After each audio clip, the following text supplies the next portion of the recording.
오늘 우리가 함께 볼 책은 벌써 27번째 책인데요. 무엇이 선인가? 라는 책인데 오늘 이 책을 이해하는 데는 구조가 사실은 굉장히 단순할 것 같기도 해요. 원제가 어떻게 되죠? 굿, 네. 오와 갓. 네. 하고 물음표. 이 책을 전체적으로 풀어나가는 데서 핵심 성경 구절이 되는 데는 어디 같아요? 창세기 3장에 하와가 선악과를 따먹은 요 부분에서부터 쭉 이제 풀어나가니까 창세기 3장과 굿, 오와 갓이라고 하는 구조만 알면 이 책은 읽기가 비교적 수월한 그런 책이 될 것 같아요. 그런 의문이 들죠. 이 굿이라고 하는 것과 갓이라고 하는 것 중에 오와 우리들이 왜 하나를 선택해야 되는가. 이 책은 아주 이런 관점을 가지고 가고 있죠. 선한 것이 하나님과 대치될 수 있다.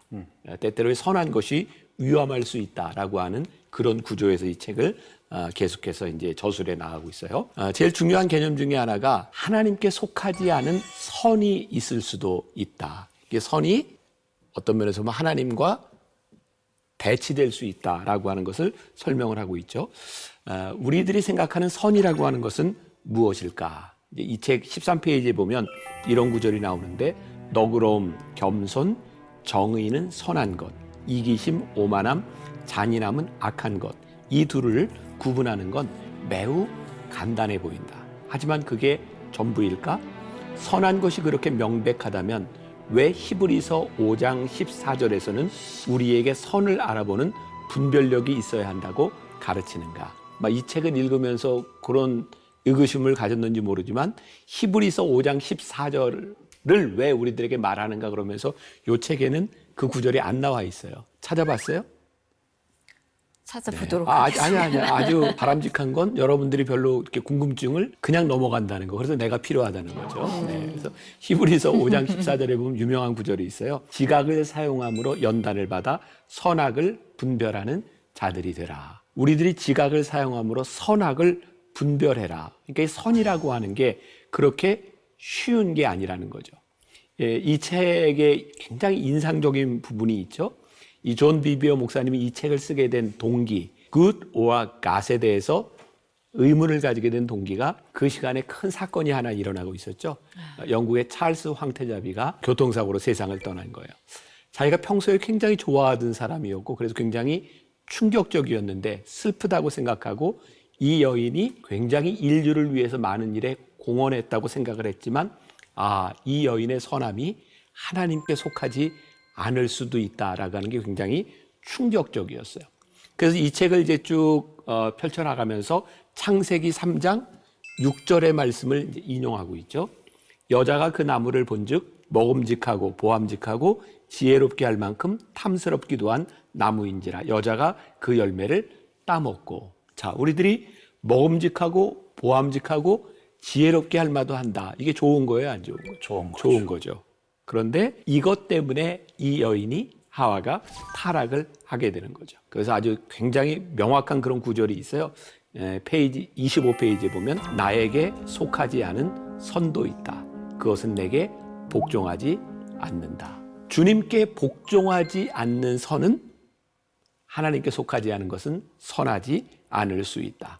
여기서 이런 의문을 우리들이 좀 가질 수 있을 것 같은데 조금 이게 이제 첨예한 그런 문제이기도 한데 우리나라의 이제 동성연애, 차별금지법 이런 이야기 때문에 논쟁들이 참 많잖아요. 차별금지법이 모든 사람들에게 선하게 다 대해주자. 그런데 이것으로 인해서 동성연애라고 하는 것이 합법화되는 것에 대해서는 성경적으로 분명히 문제가 있는 거죠. 제가 이제 미국에 살 때 그런 얘기들이 참 많이 있었어요. 미국은 우리나라보다 한 20, 30년 먼저 동성연애 되는 것들이 공론화되었죠. 미국에 있는 제일 살기 좋은 도시 중에 하나가 샌프란시스코입니다. 근데 그 도시가 굉장히 유명하죠. 동성연애자들이 많기로. 그리고 세계에서 제일 살기 좋은 도시 중에 하나라고 불리는 멜번이라고 하는 호주의 멜번이라고 하는 도시도 동성연애자들이 참 많습니다. 그러면서 이렇게 얘기하죠. 동성연애자들이 굉장히 나이스합니다. 동성연애자들이 많은 곳이 참 살기가 좋습니다. 근데 이것이 하나님께 속하지 않을 수 있다. 그러니까 우리들이 선하다고 생각하는 많은 것들이 하나님과 대적할 수 있다고 하는 것들을 이 책을 통해서 우리들에게 무섭게 지적해주고 있는 부분인 것 같아요. 그래서 이제 그 다음 주제로 넘어가면서 선과 악에 대한 문제가 이렇게 겉으로 구별되지 않는 것이 많다라고 하는 것을 이야기하고 있어요. 45페이지에 이런 글이 있는데 하와는 자신이 현명한 선택을 했다고 굳게 믿었다. 그것은 좋은 선택이며 그녀와 남편의 삶을 더 좋게 해줄 거라 믿었다. 그러나 사실은 그렇지 않았다. 수천 년이 지난 지금 겉으로 좋아 보이는 것에 대해 당신의 지혜가 하나님의 지혜보다 더 이롭다고 생각한다면 당신도 하와처럼 속고 있는 것이며 그 결과 큰 슬픔에 빠지게 될 것이다. 선과 악이라고 하는 것을 겉으로 드러나는 기준이 아니라 어떤 기준으로 봐야 될까요? 이 책에서는 뭐라고 이야기하죠? 하나님의 말씀이 돼야 된다는 거예요. 이건 나 개인적으로 굉장히 좋아하는 표현 중에 하나인데요. God's perspective라는 말. God's perspective. 하나님의 관점. 그러니까 우리들이 신앙에 있어서 굉장히 중요한 훈련이 필요한데 우리가 신앙이 자라난다고 하는 것은 하나님의 관점으로 우리들이 보기 시작하는가. 이게 굉장히 중요한 부분일 것 같아요. 자, 뱀이 유혹해요. 뱀이 절대로 나쁜 말로 유혹하지 않았어요. 만일 이 하와가 뱀의 유혹에 대해서 하나님의 관점으로 보고 있었다면 그 선하게 보이는 일이 하나님께 속하지 않았다는 것을 구별할 수 있을 것 같아요. 그러니까 우리 신앙인들에게 있어서 우리 신앙인들이 오류에 빠지는 참 많은 부분들 중에 하나가 선하고 좋은 일 때문에 그것으로 인해 하나님의 관점을 잃어버릴 때가 종종 있는 거죠. 우리가 그 오스왈드 챔버스의 순종이라는 책을 읽으면서 이런 문장이 하나 있었어요. Good is the enemy of the best. 선한 것은 최선의 적이다. 이거 우리들이 좀 기억하면 굉장히 좋을 것 같아요. 이 good와 god하고도 이제 마찬가지인데 우리들은 최선을 놓치게 하는 최선의 적이 뭐냐면 차선이라고 이야기할 수 있는 거예요. 그러니까 좋은 신앙인들은 항상 최선이 무엇인지 하나님의 관점이 무엇인지를 구분하는 사람이 되어야 될 것 같죠. 자, 여기에 이제 파트 2에 넘어가면 이 책에 선을 위한 물음을 우리들에게 던지고 있는데 진짜 선, 무엇이 선한가? 우리의 인생의 주인이 누구인지를 물을 때 진정한 선이 무엇인지를 우리들이 구별하게 될 것이다 라고 이야기를 해요. 자, 111페이지에 이런 글이 있는데 우리는 예수님의 주권으로 다시 돌아가야 한다. 그래야 건강한 기반을 갖게 될 것이다. 우리는 여전히 잘못된 나무 열매를 먹고 있다. 선한 것으로 알고 있는 것이 사실은 우리 삶에서 가장 좋은 것을 빼앗아가고 있는 것이다. 그리고 쭉 뛰어넘어가서 오늘날 교회는 하나님의 주권과 상관없이 좋기만 한 구원 메시지를 전달한 적이 너무 많았다. 적당히 좋은 구원 메시지를 버리고 생명나무, 즉 성경의 구원 메시지로 돌아가야 한다. 저는 우리가 쓰는 말 중에 제일 나쁜 말이 하나 있는 거예요. 좋은 게 좋은 거다. 조금 더 나아가면 나 이렇게 살다 죽을래. 가장 나쁜 말이라는 생각이 들어요. 우리 인생은 좋은 게 좋은 것이 아니라 진짜 좋은 것을 알아야 되는 것이고 우리는 이렇게 살다 죽는 인생이 아니라 하나님이 우리를 이끌어 가시는 삶을 살아야 되는 거죠. 187페이지에서 고린도후서 6장 17절 말씀을 이렇게 메시지 성경으로 이렇게 인용을 하고 있는데 그러니 타락과 타협의 행위를 그만두어라. 영원히 그만두어라. 너희를 타락시키는 자들과 어울리지 마라. 나는 너희가 나하고만 있기를 원한다. 하나님의 최선, 그래도 우리들이 생각하는 선과는 차이가 있을 수도 있다. 그러면 이 하나님의 선, 이것은 무엇일까? 이 책에서는 계속 거룩이라고 하는 관점을 가지고 이 선을 이야기하죠. 이 거룩에 대한 이야기가 중반 이후에 계속해서 나오고 있어요. 히브리서 12장 14절에 보면 이런 말씀이 있죠. 거룩함을 따르라. 이것이 없이는 아무도 주를 보지 못하리라. 우리들이 선하다고 생각하지만 이 선이 하나님과 같이 가지 못하는 이유 가운데 하나는 선하기는 한데 거룩하지 못한 것. 우리 크리스찬들은 이 거룩의 관점에서 볼 수 있어야 돼요. 이 거룩이라고 하는 것은 그리스도 안에서 우리들에게 주어진 지위와 상관이 있다. 그러니까 우리 거룩은 하나님께서 우리들에게 주신 선물인 거예요. 우리들이 노력해서 거룩해지는 건 아니에요. 그 다음에 또 하나 이 거룩이라고 하는 것은 어떻게 거룩하게 살아가는가 행동으로 나타나야 되는 거예요. 그러니까 거룩에는 두 가지가 있는 거예요. 하나는 하나님께로부터 우리들에게 주어진 거룩, 그리고 이 거룩을 우리들이 어떻게 살아가느냐에 대한 부분이죠. 내가 한 20권째 이렇게 복음 책방을 읽으면서부터 이제 느낀 것 중에 하나가 우리들 머릿속에 이전에 읽었던 책들이 막 연결되고 여기에 나오는 사람들, 그 얘기 막 이렇게 고구마 줄기 캐듯이 우리들에게 막 이해가 되기 시작했죠. 저 같은 경우는 요즘 이제 오스왈드 챔버스의 주님은 나의 최고봉을 계속 아침마다 묵상을 하다 보니까 그 책이 이렇게 많이 연결이 되는데 주님은 나의 최고봉에도 이런 표현이 있어요. 오늘 딱 들어맞는 표현인데 오스왈드 챔버스가 하나님이 하시는 일과 하나님이 하지 못하시는 일이 있다. 이런 표현을 썼어요. 하나님이 하시는 일은 뭐냐면 하나님이 우리들에게 은혜를 주시는 거죠. 우리들에게 거룩을 주시는 거예요. 그러나 하나님이 하시지 못하는 일이 있다. 우리로 하여금 거룩하게 살아가도록 하는 것은 하나님이 하시는 일이 아니라는 거예요. 이 good or god에 있어서도 이 존 비어버가 아주 동일한 그런 맥락에서 이야기를 하고 있어요. 거룩은 하나님께로부터 우리들에게 주어진 것인데 그 거룩을 살아가는 건 누구예요? 우리가 살아가는 거죠. 거룩함의 지위를 받은 우리가 어떻게 마땅히 행할 거룩함을 살아가는가. 이때 우리는 중요하게 God's perspective, 하나님의 관점으로 우리를 보게 될 거죠. 자, 여기까지 Are you with me? 네네, 함께합니다. 자, 그 다음에 여기서 또 거룩이라고 하는 것을 이렇게 표현할 수도 있을 것 같아요. 거룩은 취사 선택하는 것이 아니다. 아마 존 비비어가 강조하는 것 중에 굉장히 중요한 부분일 건 취사 선택하는 것이 아니다. 그러니까 우리들이 거룩해지지 못하는 이유 가운데 하나는 우리들이 하나님의 말씀을, 하나님의 생각을 우리들이 원하는 것만 선택한다는 거죠. 이 책에 보면 그런 이야기가 많이 나오죠. 왜 하나님의 말씀을 너희들이 왜곡하고 너희들이 원하는 것만 듣고 구원의 메시지를 정확하게 전하지 않고 71페이지에도 이런 한 문장이 나와요. 복음에서 당신 마음에 드는 것만 믿고 마음에 안 드는 것은 거부한다면 당신이 믿는 것은 복음이 아니라 당신 자신이다. 리처드 스턴스가 쓴 구멍난 복음이라는 책이 있어요. 그 책이 굉장히 흥미로워요.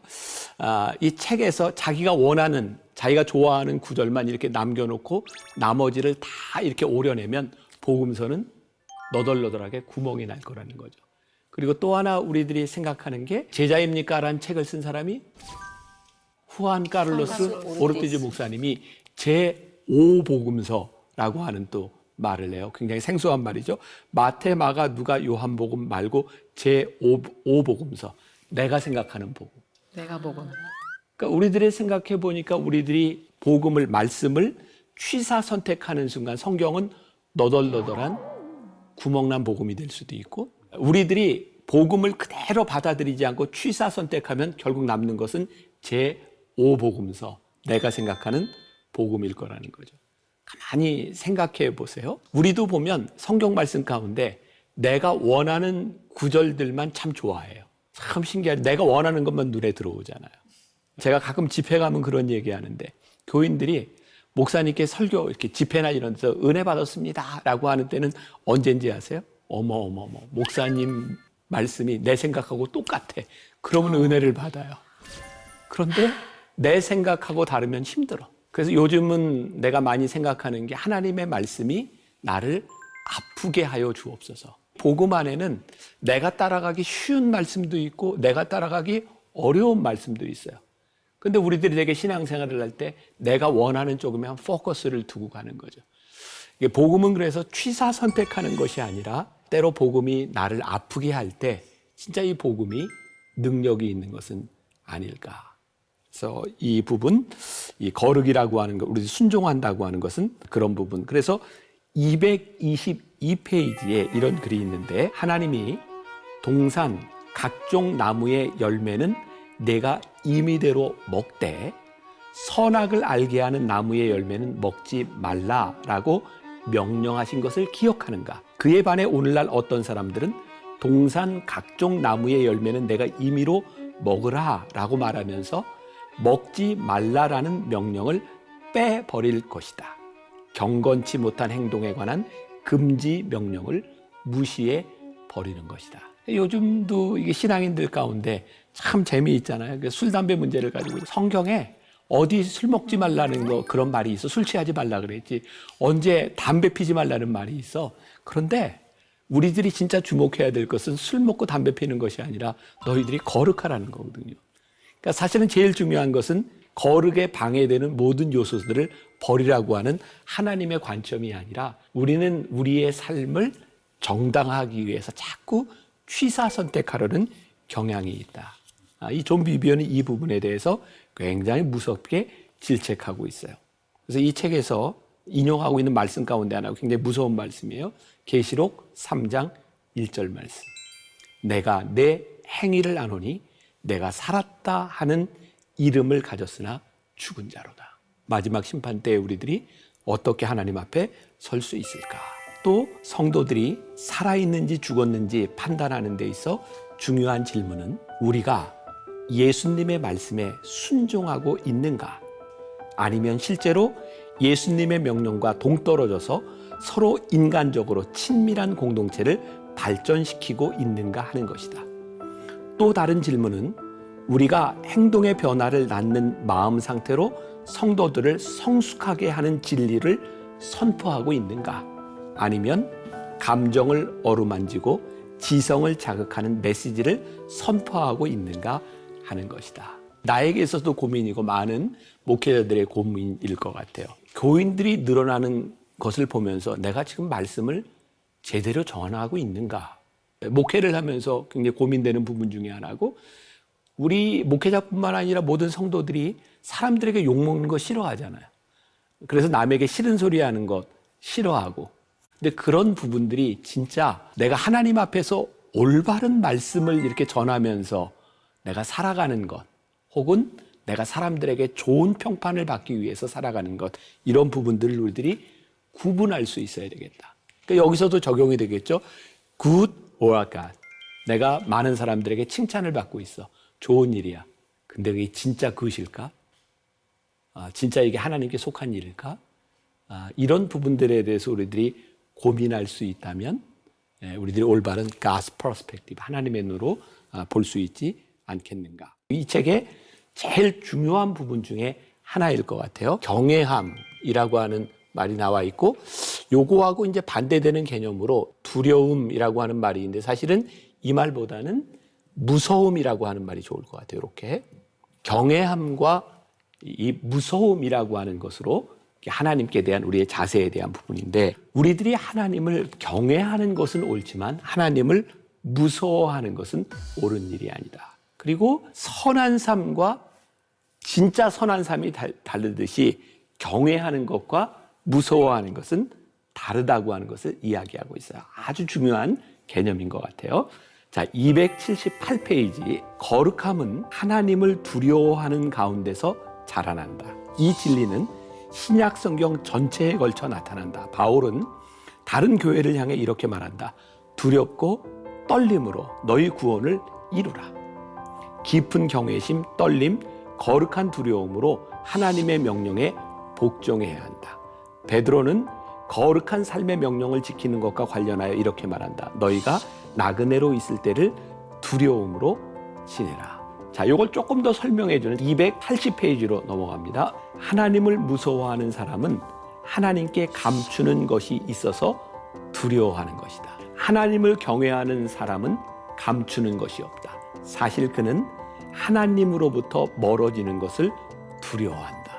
그러므로 하나님을 경외하는 것의 첫 번째 정의는 하나님으로부터 멀어지는 것을 두려워하는 것이다.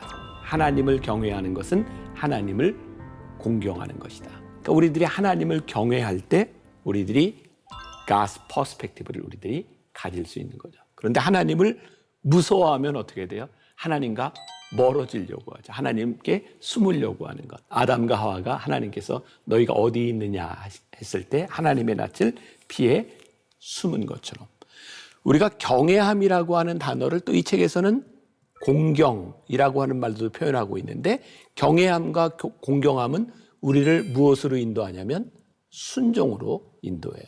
결국 우리들이 하나님께 속한 자로 살아간다고 하는 것을 가장 명확하게 보여주는 것은 어디로 인도해줘요? 순종으로 인도해 주는 거죠.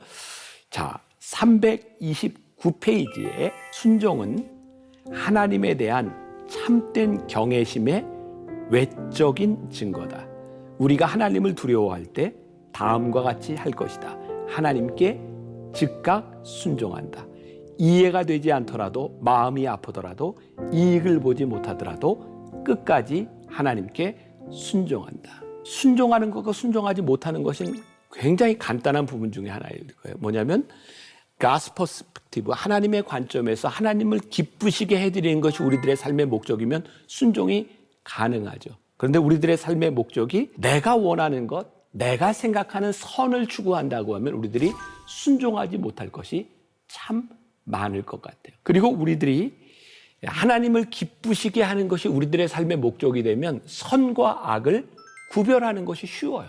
그런데 우리들이 추구하는 선을 따라가면 선과 악이 구별되지 않을 경우들이 참 많은 거죠. 저는 이렇게 한번 정리를 해봤어요.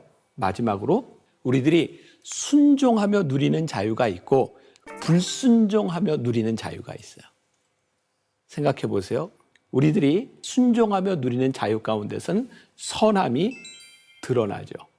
그러나 불순종하며 우리들이 누리는 자유 가운데서는 하나님의 진짜 선함이 드러나지 않는 것 같아요. 제가 이 부분을 조금 이제 읽어드리면서 맞춰볼게요. 이건 그 책에 나오는 글이 아니고 내가 좀 정리한 부분인데 하나님께서 우리에게 선을 요구하실 때 두려워할 필요는 없습니다. 하나님의 뜻과 우리의 생각이 같을 때 주님께 순종하는 것은 그렇게 어려운 일이 아닙니다. 물론 그 반대의 경우에는 순종이 꽤나 어려울 수 있겠죠. 그러나 우리가 반드시 기억해야 할 한 가지, 우리가 하나님을 만나려면 먼저 우리의 판단을 멈추고 그분의 요구를 실행해야 합니다. 중요한 것은 하나님께 순종하며 자신에게 주어진 자유를 누릴 때에는 어떤 죄책감도 불순종으로 인한 죽음도 없었다는 것입니다. 오로지 자신에게 주어진 자유의지를 선하게 사용했다는 것입니다. 하나님께 순종하며 누리는 자유, 하나님께 불순종하며 누리는 자유, 그리고 우리의 기준이 하나님을 영화롭게 하는 것의 기준이 되어 있다면 우리들의 선과 악을 분별할 수 있지 않겠는가. 이 책이 우리들에게 주는 굉장히 중요한 교훈입니다. Good or God. 여러분들의 삶에 한번 적용하며 또 살아가고 이 책을 읽으면 도움이 많이 될 것 같아요. 네, 여기까지. 고맙습니다.